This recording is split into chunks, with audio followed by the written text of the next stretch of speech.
budaya lestari. Mojopahit Singosari Kediri Ayo rek guyub makarya Jawa Timur tambah joyo. CTV 100% dongeng Jawa Timur, 100% menghibur rakyat makmur. CTP 100% gawe wong Jawa Timur. CTV 100% Jawa Timur. Yo ini Jawa Timur, ragam warna-warni jadi melebur. Hati terhibur kembali berkumpul menjadi satu. CTV Mantukan untuk filosofi dari tanah Jawi, semua beraksi. Atur frekuensi dan edukasi, semua seni ada di sini. Jawa Timur pancen gone seni. Riok lutruk campur sari. Teko Ngawi sampai Banyuwangi. Ragam budaya lestari. Mojopahit Singosari Kediri Ayo rek guyub makarya Jawa Timur tambah joyo.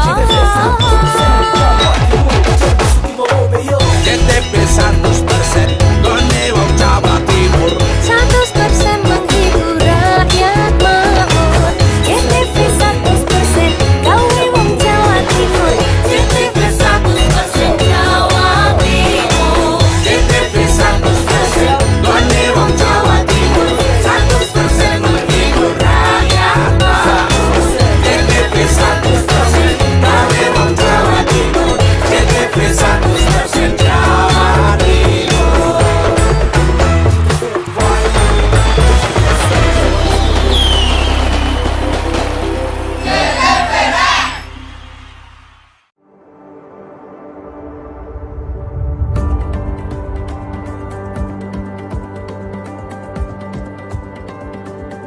Assalamualaikum warahmatullahi wabarakatuh. Semoga masyarakat Pacitan pindah datang TV digital lan dukung migrasi TV digital Indonesia. Langkung resik gambaripun,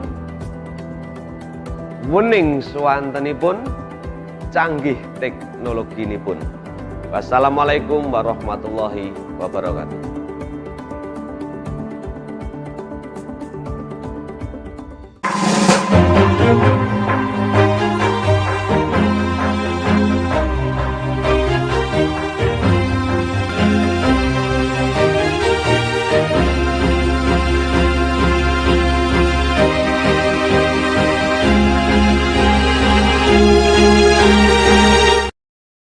Assalamualaikum warahmatullahi wabarakatuh. Selamat malam pemirsa JTV Pacitan. Kembali berjumpa dalam acara Dokter Menjawab yang pada malam hari ini kita akan membahas salah satu penyakit atau dapat dikatakan gejala gangguan pada sebagian orang, yaitu akan membicarakan SEPHAM. Dan telah hadir di studio Dr. Endang Sukartiningsih, MSc, SPKJ. Assalamualaikum, dokter. Waalaikumsalam. Kabar sehat nggih, dokter? Alhamdulillah. Ya, terima kasih telah hadir di studio JTV Pacitan di sela-sela kesibukan dokter ya pada hari ini. Dan pada saat ini kita akan membahas mengatasi dan mengenali SEPHAM ya. Mengenali dan mengatasi SEPHAM, dan mungkin sebagian orang masih awam lah tentang apa istilahnya ini ya, istilah self-harm ini itu penyakit atau bukan penyakit. Nah, karena itu nanti kita akan berdiskusi tentang ini, Dok. Biar sebenarnya apa sih self-harm itu? Apa sih, Dok, sebenarnya? Kalau kita lihat kan sepintas informasi yang kita dapatkan bahwa self-harm itu terkait dengan semacam menyakiti diri sendiri itu ya. Yang sebagian itu tidak asing lagi, misalnya menarik rambutnya, menggaruk-garuk kulitnya gitu. Intinya, apakah benar seperti itu, Dok? Iya. Begini, jadi self-harm itu Ya. biasanya anak-anak muda itu mereka sudah familiar dengan istilah seperti itu. Kadang datang ke praktekan saya sudah langsung bilang, "Dok, saya self-harm," gitu, udah langsung mengutarakan seperti itu untuk anak-anak remaja misalnya. Jadi self-harm itu suatu kondisi di mana seseorang atau individu itu melakukan atau dengan cara menyakiti dirinya sendiri. Jadi menyakiti dirinya sendiri itu bisa dalam bentuk seperti apa, cutting, Cutting. terus kemudian juga bisa memukul diri sendiri juga bisa, memukul tembok juga bisa, kemudian mencabuti rambutnya, terus bisa juga pokoknya hal-hal yang yang dilakukan untuk menyakiti. Jadi tidak bermaksud dia itu untuk melakukan tindakan bunuh diri, hanya sekedar ingin menyakiti untuk melampiaskan, misalnya lampiaskan emosinya dia yang sudah terpendam, jadi emosi yang ingin dia luapkan. Biasanya pada anak remaja itu susah untuk mengutarakan apa yang dia rasakan. Jadi apa yang dia rasakan itu sehingga dia bisa mentransfer rasa sakit, sakit emosinya, rasa sakit hatinya itu ke dalam bentuk sakit fisik. Jadi lebih seperti itu. Menyakiti diri sendiri itu. Iya. Nah, kalau kita lihat tadi dokter menyatakan bahwa yang pasien yang datang itu generasi muda ya. Iya, Nah, betul. ini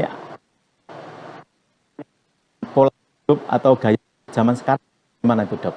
Sebenarnya untuk anak-anak muda ini bukan ke atau lebih Keluarga ya. Jadi lebih pada lingkungan keluarga. Jadi remaja-remaja ini terbentuk dari pola asuh kedua orang tua. Jadi pola asuh di dalam lingkungan keluarganya.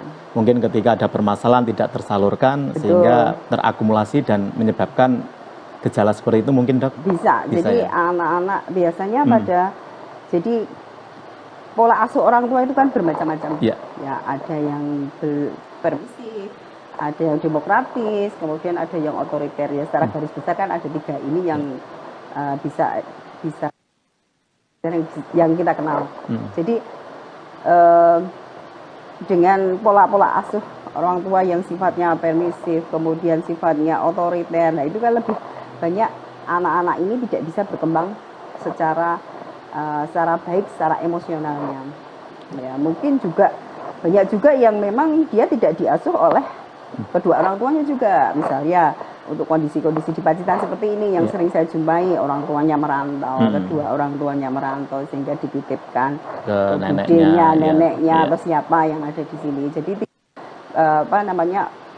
berbeda lah pola asuh dari nenek, pola asuh dari ini akan memberikan dampak yang mengakibatkan salah satunya seperti ini.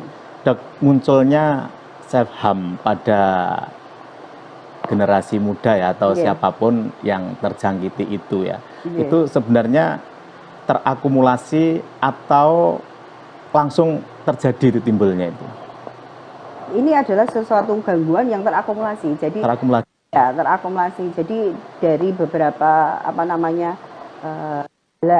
misalnya seperti pada gangguan-gangguan depresi, kemudian gangguan-gangguan kecemasan, Nah, ini seringkali disertai dengan tindakan self harm seperti itu. Jadi itu puncaknya barangkali gitu ya. Jadi mereka lebih untuk mendapatkan kelegaan di hatinya. Jadi dia merasa lega setelah melakukan itu. Jadi nanti akan reda kemudian beberapa saat, tapi ketika timbul stres lagi, misalnya tentang ingatan tentang masa lalunya, ingatan tentang hal-hal yang membuat dia tidak nyaman selama ini, jadi dia akan melakukan kembali perilaku tersebut. Jadi timbulnya kembali itu faktornya itu lebih pada internal atau yang dominan itu eksternal itu, Dok? Pada internal lebih ya? pada internal. Jadi pada dirinya sendiri gitu, Dok ya. Nah, Dok, kalau kita lihat tadi bahwa penyebabnya itu lebih pada sisi psikis ya. Ini kalau dari segi dokteran atau segi medis, ini sebenarnya self harm ini masuk pada penyakit atau masuk pada kategori yang lain itu, Dok? Jadi self harm itu masuk dalam suatu gejala, dari mana salah satu gejala dari gangguan kejiwaan, bisa depresi, bisa cemas. Ya, individu ini lebih dia melakukan itu, jadi impulsif berulang-ulang. Jadi ketika ada problem, ada masalah, dia tidak bisa mengatasi, dia melakukan itu untuk mendapatkan dia lega. Kemudian, nah itu akan, kok saya melakukan ini, kok saya merasa lebih enteng, gitu. tenang, gitu ya. Setelah itu dia akan mengulang lagi. Jadi seperti ketergantungan, ketergantungan untuk melakukan tindakan itu. Ya, Dok, tahan dulu, nanti ada beberapa pertanyaan kita rehat sejenak. Baik pemirsa JTV, masih saja di Dokter Menjawab, dan kami akan kembali setelah pesan-pesan berikut ini.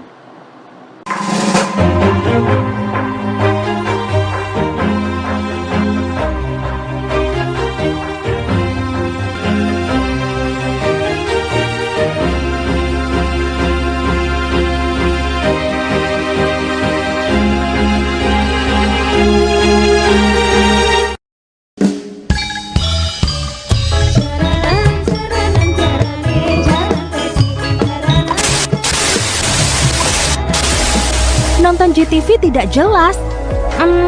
Sudah tidak zamannya lagi. Sekarang saatnya pindah ke TV digital. Dan untuk menikmati tayangan TV digital, siapkan set-top box dan sambungkan ke antena TV. Tekan tombol setting pada remote set-top box dan pilih auto scan. Tunggu beberapa saat untuk menikmati program-program terbaik kami. Dan jika DVB-T2 tuner sudah tersedia di TV Anda, cukup tekan menu, pilih setting, pilih saluran, lalu auto scan. JTV Digital siap menemani Anda dan keluarga.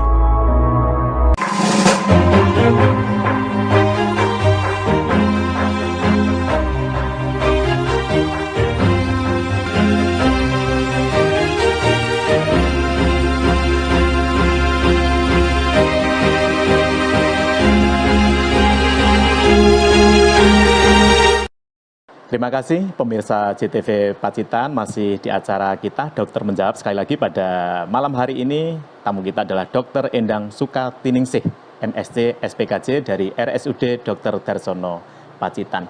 Dok, tadi kita sudah mendiskusikan ya berkaitan dengan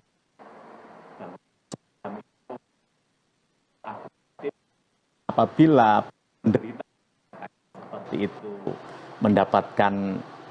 merasa mendapatkan ketenangan, mendapatkan solusi, itu akan pulang apabila ada masalah semisal. Nah, kalau kita lihat, Dok, dari konteks yang dokter tangani di Pacitan ini, bisa dikatakan bentuk-bentuk self harm-nya itu, Dok? Iya.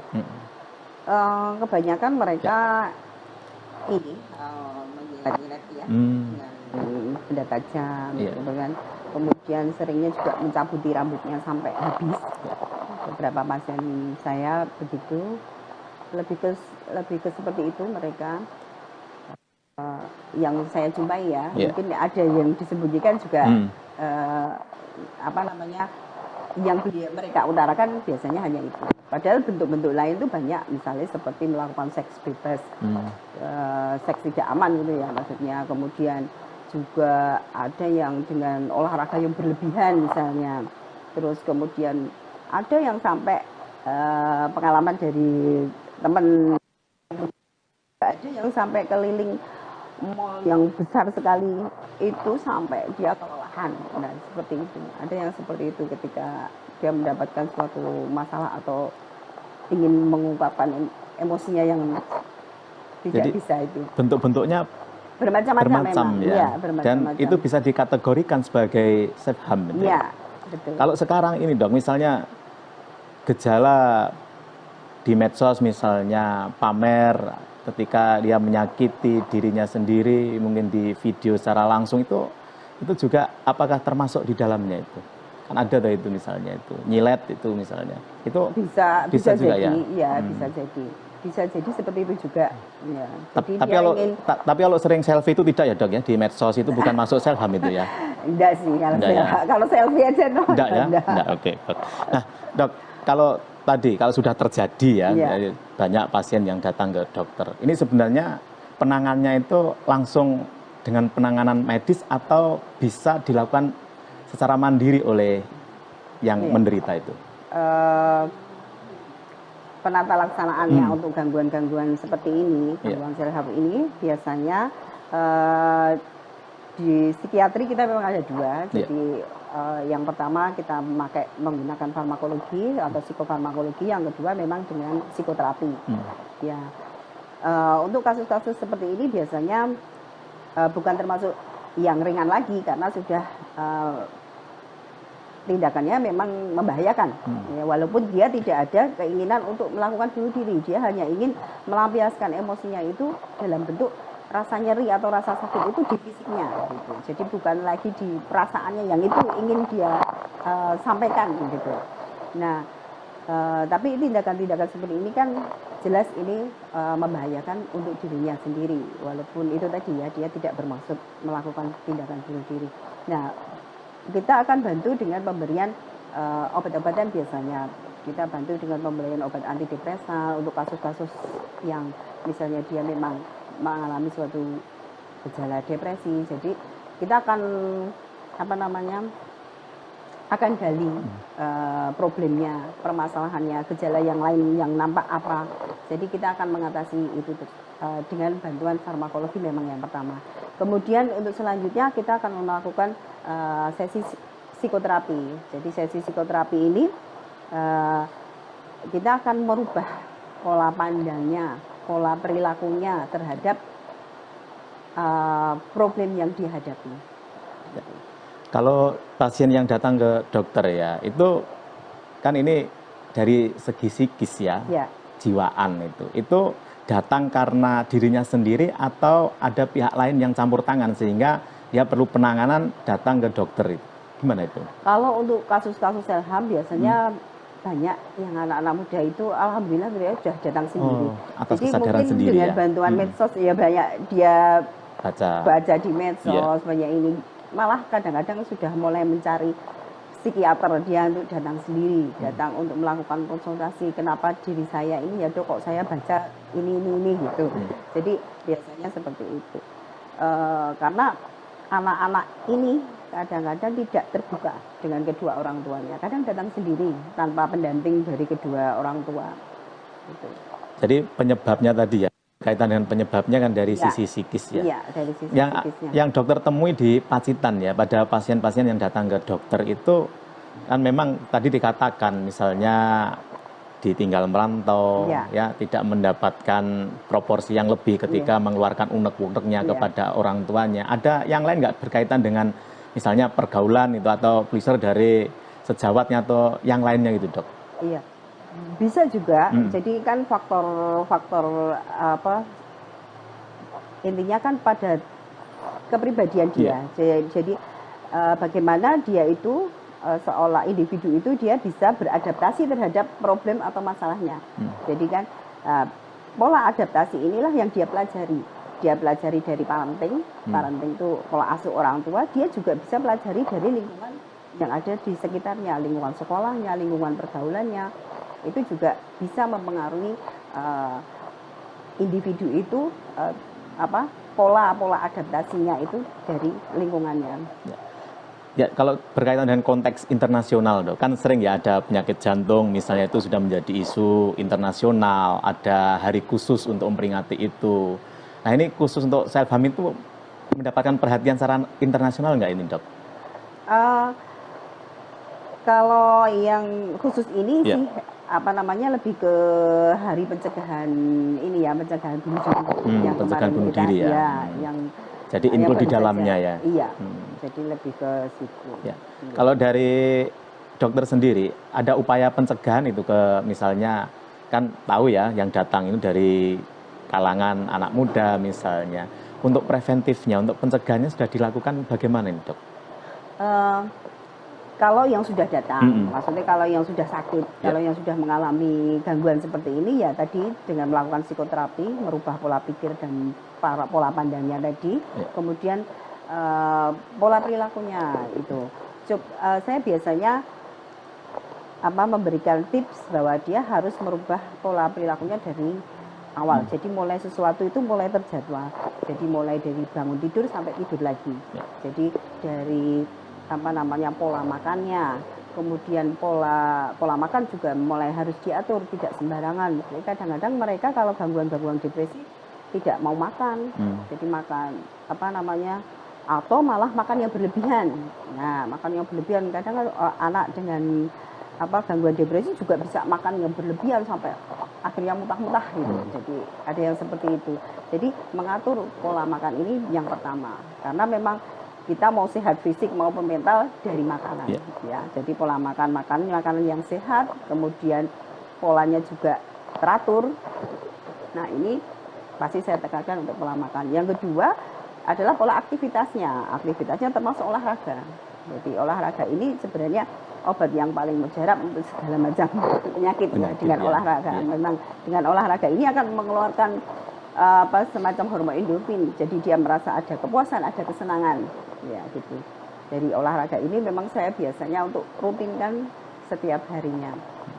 Kemudian pola tidurnya juga jangan sampai begadang terlalu malam. Jadi harus jam berapa bisa diselesaikan pekerjaan, bisa kapan bisa ini, kita harus tetap melakukan istirahat. Gitu. Dok, menarik sekali, tapi tahan dulu, kita nanti masih ada beberapa pertanyaan. Baik pemirsa JTV, menarik sekali perbincangan kita berkaitan dengan mengenali dan mengatasi self-harm, dan kami akan kembali setelah jeda berikut ini.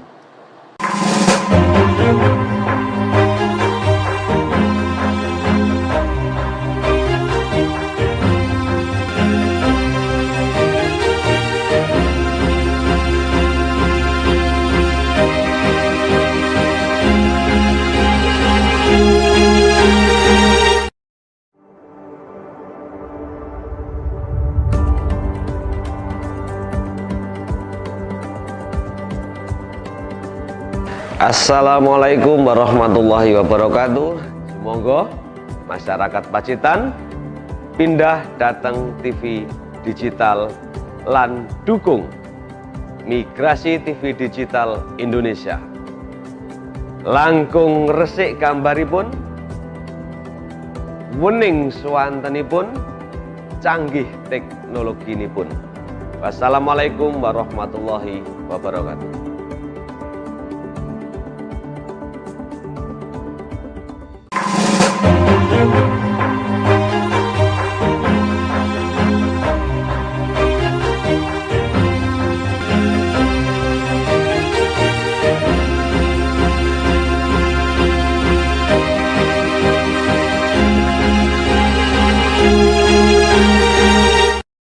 Terima kasih pemirsa JTV Pacitan masih setia di Dokter Menjawab, dan pada malam hari ini bersama Dr. Endang Sukartiningsih, MSc, SPKJ. Dok, tadi kita sudah membicarakan, mendiskusikan berkaitan dengan pencegahan ya dok ya. Tadi pencegahan itu lebih banyak dipaparkan dari segi internal si pasien. Nah ini bila dari unsur eksternalnya, misalnya lingkungan keluarga itu perlu nggak untuk mendukung agar pencegahan terhadap self harm ini dilakukan itu, Dok? Iya. Memang benar. Jadi salah satu untuk melakukan salah satu untuk memulihkan Ya. pasien itu bisa kembali. Ya. Maksudnya bisa meninggalkan, bisa sembuh istilahnya ya. Jadi dukungan dari lingkungan sekitar itu sangat membantu, terutama dari lingkungan keluarga. Jadi adanya dukungan dari keluarga yang biasanya banyak yang merasa alah kamu gitu aja kok. Nah, seperti menganggap bahwa ini bukan suatu gangguan. Atau ini, kalau dari segi orang tua itu ya, Iya. biar anaknya itu tidak terjebak pada self harm, itu apa yang perlu dilakukan itu, Dok? Ya, sebenarnya memang dari kecil ya, maksudnya dari dia lahir sampai usia remaja ini mendapatkan pola asuh yang baik. Jadi pola asuh yang bisa pola asuh yang baik bisa orang tua itu bisa jadi teman, Ya, membuat nyaman si anak ya. membuat nyaman si anak ini. Tapi bukan berarti dia dimanjakan ya. Ini beda dengan Ya. permisif yang selalu dimanjakan. Apa-apa dituruti, ini juga akibatnya lebih fatal lagi daripada self harm Self-harm. tadi. Iya. Jadi